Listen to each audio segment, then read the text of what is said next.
দাবি চলছে তো চলছেই, সবার দাবি চলছে। আবাল বৃদ্ধ বনিতা রাজনীতিবিদ থেকে সবার দাবি। কারো দাবি এখন থেমে নেই, সব দাবি 1-2 মাসে কমপ্লিট করে দিতে হবে। গার্মেন্টস শ্রমিক কিছুদিন আগে ভালো বেতন ভাতা নিয়ে কাজ আরম্ভ করলো, ওনাদেরও এখন দাবি, শুধু দাবি আর দাবি। দাবি হওয়া ভালো, কেউ দাবি দেওয়ার মধ্যে, কোনো দাবি দেওয়ার মধ্যে জাতীয় পর্যায়ের কিছু নেই। যেমন ধরুন যে একটা বড় শিল্প কারখানা গড়ে তোলা হোক, ভালো বেকারদের চাকরি দেয়া হোক, এই ধরনের কোনো দাবি নেই, শুধু ব্যক্তিকেন্দ্রিক গোষ্ঠীকেন্দ্রিক দাবি চলছে। শ্রমনির্ভর জাতি, একটা বড় শিল্প অর্থনৈতিক অঞ্চল গড়ে তুলে বিদেশে শ্রম না দিয়ে দেশে শ্রম দিয়ে, এ ধরনের দাবি নেই, শুধু দাবি চলছে ব্যক্তিগত দাবিগুলো। আর রাজনীতিবিদদের দাবি শুধু নির্বাচন দিয়ে লিখিতভাবে পাকাপুক্ত কবে বসে যাবে এই দাবি। আবার কেউ দাবি করছে রাজনীতিতে কবে ফিরে আবার সে আরম্ভ করবে রাজনীতির খেলা। এই চলছে শুধু। সাধারণ জনগণ মাঠে নেমে ছাত্র সমাজকে সাহায্য করেছে, কিন্তু সেই সাহায্য করার পর স্বাভাবিকভাবে সাধারণরা আবার চুপ হয়ে গিয়েছে এবং কি হবে এই নিয়ে চিন্তিত হয়েছে। কিন্তু দাবি দেওয়ার শেষ নেই। কিন্তু এর মাঝে কিছু দাবি যে আসছে অদ্ভুত, অপ্রয়োজনীয়, যেমন জাতীয় সঙ্গীত আমাদের জাতীয় পর্যায়ের যেগুলো আমরা ইতিহাসে প্রতিষ্ঠিত হয়ে গেছে, এগুলা নিয়ে মাথা ঘামানোর সময় আমাদের এখন নেই। গার্মেন্টস শ্রমিক, প্রবাসী শ্রমিক, সব শ্রমিক জাতি হয়ে গেছে আমরা। এভাবে শ্রমটা আমাদের দেশে ইউজ করে কিভাবে আমাদের দেশে অর্থ রাখা যায়, সমাজ উন্নত করা যায়, আমাদের জীবনের মান উন্নয়ন করা যায়, এইসব চিন্তা করবে। তা না করে ওই যারা শত শত বছর ধরে পরজীবী, মানে হচ্ছে পরেরটা খেয়ে বেড়ে উঠে হৃষ্টপুষ্ট হয়ে দিগম্বরের মতো কথা বলে, ওরা এইসব দাবি নিয়ে আসছে এখন। আসুন এই সুযোগ সন্ধানীদের আমরা আগামী নির্বাচনে প্রত্যাহার করি, ওদেরকে আমরা প্রত্যাখ্যান করি।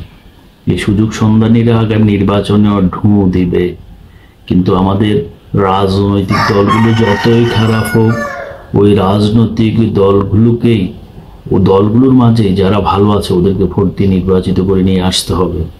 দেশে যে রাজনৈতিক গণতান্ত্রিক দেশে রাজনৈতিক দল ক্ষমতায় না থাকলে যে দলই হোক না কেন কি হয় এখনই তো বুঝতে পারছেন। সাধারণ জনগণ যারা ভোটার আছেন, জাতীয় সঙ্গীত পরিবর্তন করে ফেলছে, এটা করে ফেলছে, ওইটা করে ফেলছে, শাপলা চত্বর দখল করে ফেলছে, অদ্ভুত। আপনি যদি মনে করেন যে এটা আরব দেশের কোনো ভূখণ্ড, চরম ভুল করবেন।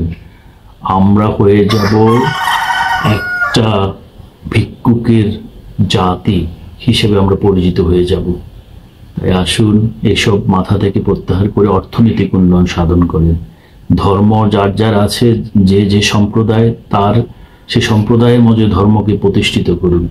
আর আপনার ধর্ম আমার ধর্ম যদি ভালো হয়, ভালো ধর্মটা চিরদিন টিকে থাকবে, এটা আমরা জানি। যেমন আমরা মুসলমানরা মনে করব আমাদের ইসলামের উপর কোনো ধর্ম নেই, কিন্তু আমার সম্প্রদায়ের মধ্যে আমি এই ধর্মটা শতভাগ প্রতিষ্ঠিত করার চেষ্টা করি।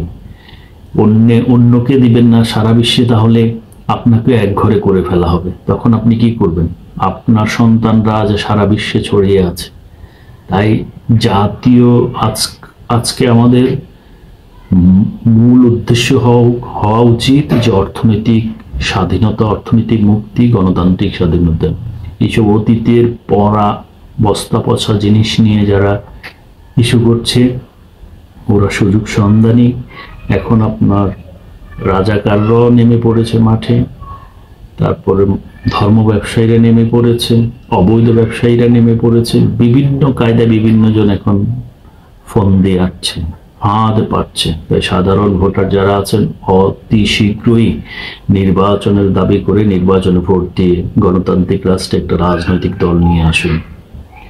এক দল থাকলে সারা দেশ একটা দলের অধীনে থাকে, সেই যাই করুক, সেটা খারাপ হলে তার ফলাফল 2024 আমরা দেখেছি, অতীতে 90 সালে দেখেছি।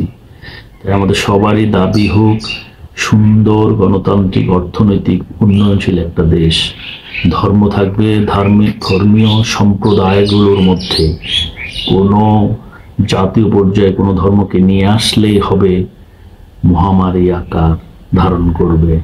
কারণ ধর্ম থাকবে ধর্মীয় সম্প্রদায়গুলোর মধ্যে।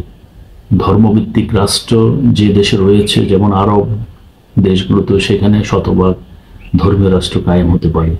কিন্তু এর বাইরে যে রাষ্ট্রগুলো ইহুদি, নাসারা, খ্রিস্টান, হিন্দু, বুদ্ধ, এই ভূখণ্ড জড়িত জায়গাগুলোতে কখনোই শতভাগ ধর্মীয় রাষ্ট্র হতে পারে না। তাহলে সব দেশেই চাইবে ধর্মীয় রাষ্ট্র, তাহলে এক ম্যাচ আকার, এক বিভৎস আকার ধারণ করবে এই বিশ্ব ব্রহ্মাণ্ডে। সবাই ভালো থাকবেন। আল্লাহ হাফেজ।